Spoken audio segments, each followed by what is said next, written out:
Well, I don't think I can explain that. I don't think anyone can, really. I don't know, I just guess it's always been there since the beginning. There could be something out there.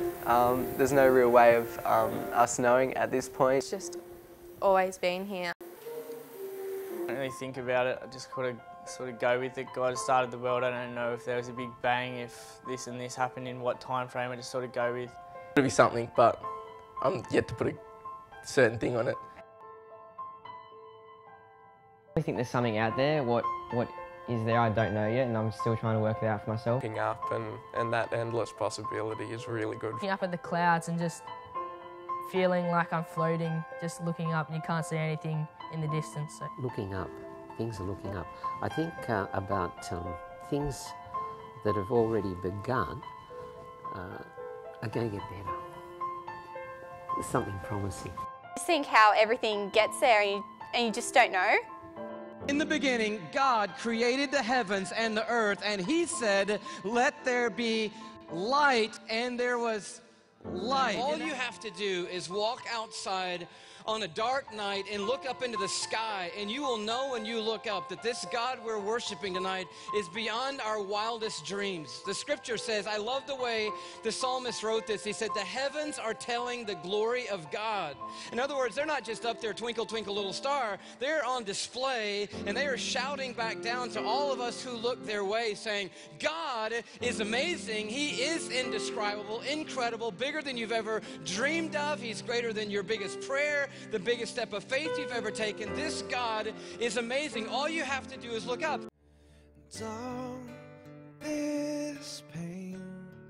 How small we are in such a big world. Like 1 minute it can be like so beautiful, the next it can be like really like terrifying but still like amazing. You are so tiny, yet you can see all of it. And you just don't know when it's going to end. This shot is where we live. It's a little snapshot of the Milky Way galaxy. If you zoom into this star-forming region, see something pretty amazing. This particular shot is a close-up of a star-forming region in our subdivision. If we were to count the billions of stars in the Milky Way galaxy, 1 star per second, it would take 2,500 years just to count the stars in the Milky Way galaxy. And God says about Himself, you want to know how the universe is telling us that God is big? Through the prophet Isaiah, he says, to whom will you compare me? And who is my equal, says the Holy One. Lift your eyes to the heavens. Who created all of these? And then he answers for himself. The one who leads forth the starry host one by one and calls them each by name. Because of His mighty strength and great power, not one of them is missing. We've got to right-size Him tonight.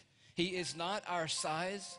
He does not have a brain like ours. He does not think like we think. He is working on a canvas bigger than we have ever dreamed of or imagined, and He is bigger than anything we've ever seen in our lifetime. He is huge.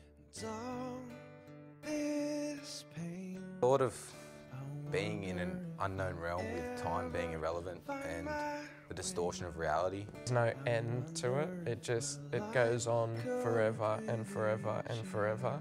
And I think as humans we just can't kind of put it in our mind that there is no end to whatever's out there. The vastness of the universe and how it's so big that we can't really touch it or explore it that much. We're only an insignificant thing in it.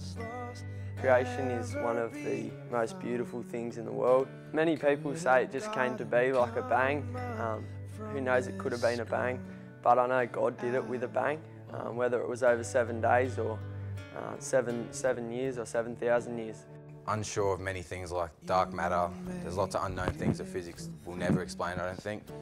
But I think there's definitely a room where there will be an answer for God to be, I guess, established, but I'm just not sure where physics will fit in.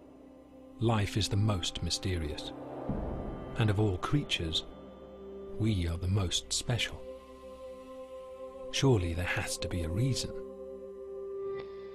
Religion offers a simple explanation. God created everything, and only God knows why we are here.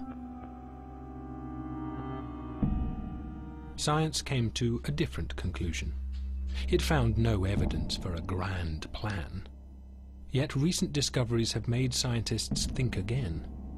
It seems ancient notions may be closer to the truth than science has ever imagined. Perhaps there is, after all, a creator.